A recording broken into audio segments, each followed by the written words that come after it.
merupakan beberapa sistem mekanisme pertahanan diri terhadap serangan herbivori. Saya akan memberikan 3 dari mekanisme tersebut. Pertama adalah pertahanan secara fisik dengan membentuk struktur morfologi tertentu. Kedua, yaitu memproduksi senyawa metabolit sekunder.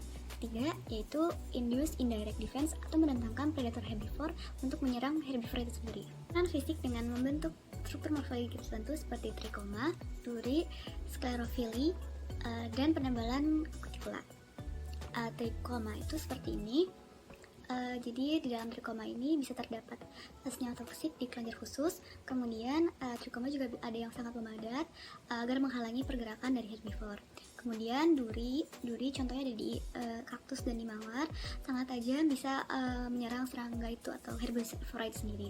Kemudian yang ketiga sklerofili, yaitu daun yang menebal ya, jadi sehingga herbivornya sulit untuk memakan daun dari tumbuhan itu sendiri. Kemudian tumbuhan juga dapat memproduksi metabolit sekunder, ya, senyawa metabolit sekunder yang berfungsi untuk mempengaruhi fisiologis dari herbivore. Contoh dari metabolit sekunder itu pertama ada phenolic lignin, flavonoid, tannins, lektin, inhibitor proteinase, serta enzim. Pertama, phenolic lignin dapat menebalkan daun sehingga dapat mengurangi dari gigitan herbivore. Kedua, flavonoid dapat melindungi tumbuhan dari faktor biotik maupun abiotik, contohnya abiotik dari sinar UV, biotiknya dari serangan hama. Ketiga itu ada senyawa tannins. Nah, senyawa tannins ini bisa menghalangi protein pencernaan dari herbivore, mengurangi efisiensi penyerapan nutrien dari herbivore, kemudian dapat merusak atau memberi kerusakan yang cukup parah terhadap usus tengahnya herbivore. Kemudian senyawa lektin yang termasuk glikoprotein ini bisa menghambat penyerapan nutrisi dari herbivore. Selanjutnya ada inhibitor proteinase. Inhibitor proteinase ini menghambat herbivore untuk mencerna protein menjadi asam amino sehingga herbivore akan defisiensi asam amino. Terakhir ada enzim. Enzim ini diproduksi tumbuhan agar dapat mengganggu keseimbangan dari nutrisi herbivore. Bagian yang ketiga adalah induce indirect defense dengan cara mendatangkan predator alami dari herbivore. Terdapat 2 jenis. Yang pertama yaitu extrafloral nectar production, yaitu dengan cara memproduksi nektar sebanyak mungkin agar mendatangkan predator dari herbivore, contohnya semut atau kumbang yang bisa memakan larva-larva herbivore yang nempel pada daun tumbuhan. Kedua adalah herbivore induced production of volatile. Senyawa volatil diproduksi oleh tumbuhan kemudian dilepaskan ke atmosfer untuk menarik atau mendatangkan predator-predator herbivore.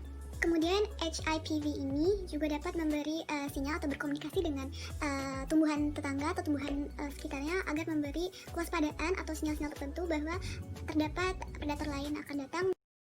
Nama saya Ina Rahmawati dari kelompok 2 mata kuliah Ekofisiologi Tumbuhan. Kelompok 2 mengambil contoh kasus pada Catalpa bignonioides yang menggunakan extrafloral nektar untuk mengundang semut Forelius pruinosus. Semut ini bertindak layaknya bodyguard bagi Catalpa yang akan melindungi tumbuhan tersebut dari serangan herbivore yaitu larva ngengat Ceratomia catalpae. Strategi yang dilakukan oleh Catalpa ini termasuk ke dalam induce indirect defense, yaitu respon pertahanan yang tidak langsung menyerang herbivore yang merugikan tanaman tersebut. Akan tetapi, tumbuhan melakukan suatu cara untuk mengundang predator alami dari herbivore. Cara yang dilakukan oleh Catalpa yaitu dengan memproduksi extrafloral nektar. Pada saat bertelur, ngengat dapat meletakkan telurnya pada permukaan daun hingga lebih dari 100 butir telur. Setelah telur menetas, larva akan mulai memakan jaringan tumbuhan Catalpae sehingga daun tampak berlubang akibat jaringan daun tergerogoti oleh larva ngengat tersebut. Kerusakan pada jaringan daun ini akan menginduksi tumbuhan untuk menyiapkan respon pertahanan. Respon yang dihasilkan tumbuhan Catalpae yaitu dengan memproduksi extrafloral nektar untuk mengundang predator alami dari larva ngengat tersebut. Extrafloral nektar mengandung berbagai jenis gula seperti glukosa, fruktosa, sukrosa, dan asam amino yang dapat dijadikan sumber makanan alternatif bagi semut Forelius pruinosus. Ekstrak floral nektar ini ditemukan pada ibu tulang daun, dan umumnya ekstrak floral nektar hanya ditemukan pada daun yang sudah tua. Adanya ekstraviolar nektar ini akan mengundang semut Forelius pruinosus untuk memakan nektar sekaligus memakan larva ngengat yang merusak jaringan tumbuhan catalpa, sehingga kerusakan pada daun dapat berkurang karena keberadaan semut tersebut. Nama saya Alvin Alexander, anggota kelompok 2 dari mata kuliah Ekologi dan Fisiologi Tumbuhan, Biologi UI, Universitas Indonesia tahun 2020. Di sini saya akan membahas hasil penelitian mengenai kasus herbivori pada suatu tumbuhan yang telah kita diskusikan, yang telah kelompok kami diskusikan sebelumnya. Pertama, kita membahas tentang hubungan jumlah nektar dengan semut. Daunnya akan kita bahas, tumbuhan yang akan kita bahas bernama Catalpa bitmoioides. Tumbuhan tersebut dapat menghasilkan nektar pada daunnya. Hal ini disebut dengan extrafloral nektar. Nektar yang dihasilkan tersebut mengandung sukrosa, glukosa, dan fruktosa.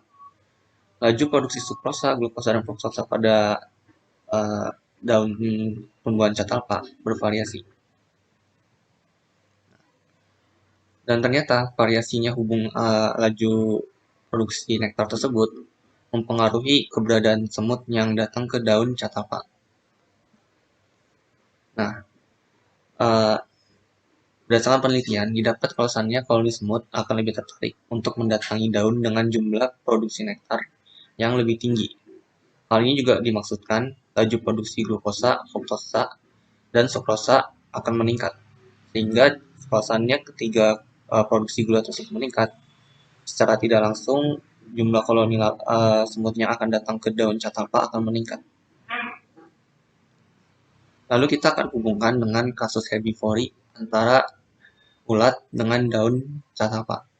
Jika kita melihat grafik di hadapan kita sekarang, akan terlihat kalau seandainya daun yang telah diserang atau telah rusak oleh ulat akan menghasilkan fruktosa, glukosa, sukrosa, dan kombinasi ketiga gula tersebut dalam jumlah tinggi.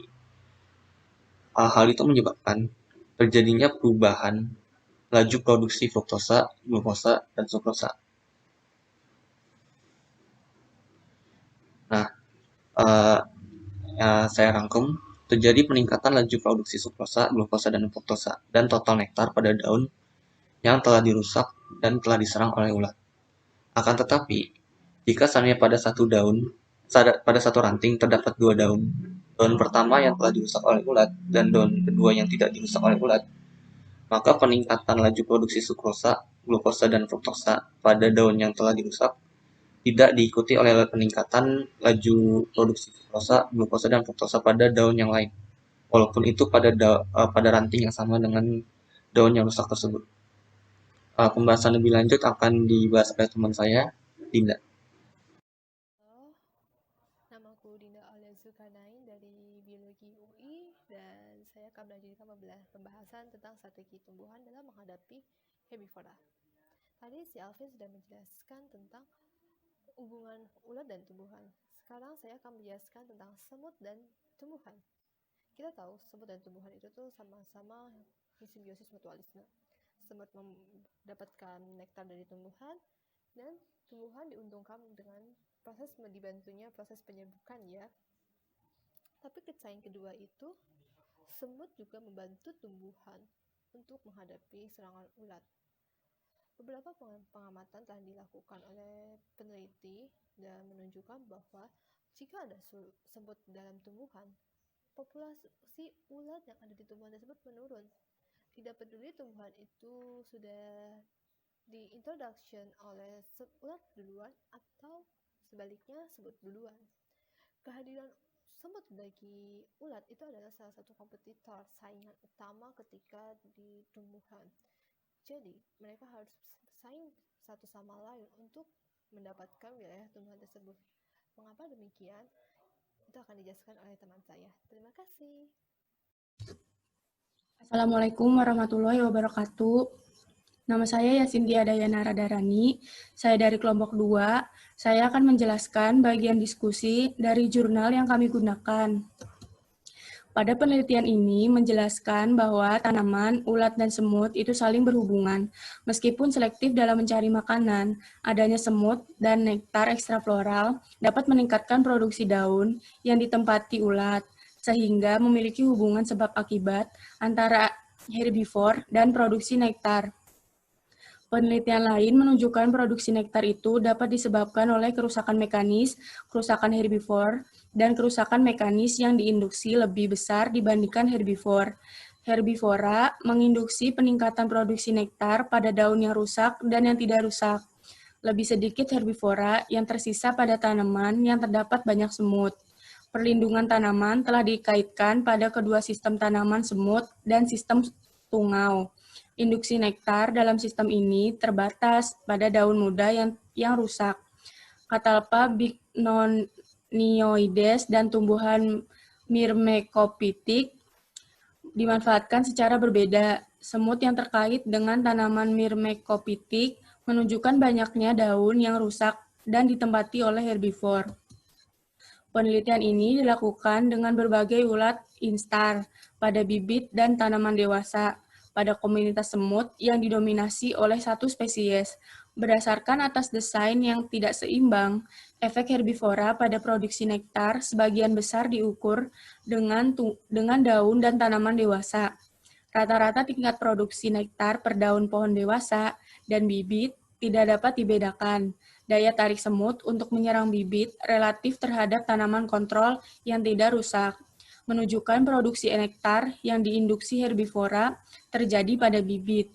Hasil ini menunjukkan bahwa interaksi semut memberikan resistensi yang dapat diinduksi.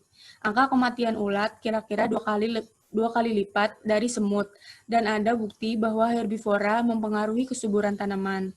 Secara keseluruhan, pengamatan ini menunjukkan bahwa ulat dapat memiliki efek merugikan yang signifikan pada kesuburan tanaman.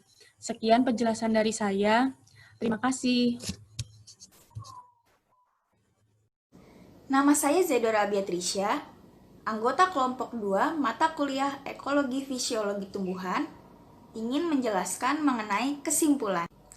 Berdasarkan penjelasan yang sudah dipaparkan mengenai kasus pertahanan diri tanaman Catalpa bignonioides, dapat kita simpulkan bahwa tanaman Catalpa bignonioides memiliki sistem pertahanan induced indirect defense, yaitu dengan cara mengekskresikan nektar ekstrafloral atau EFN ketika terdapat induksi dari serangga atau herbivora.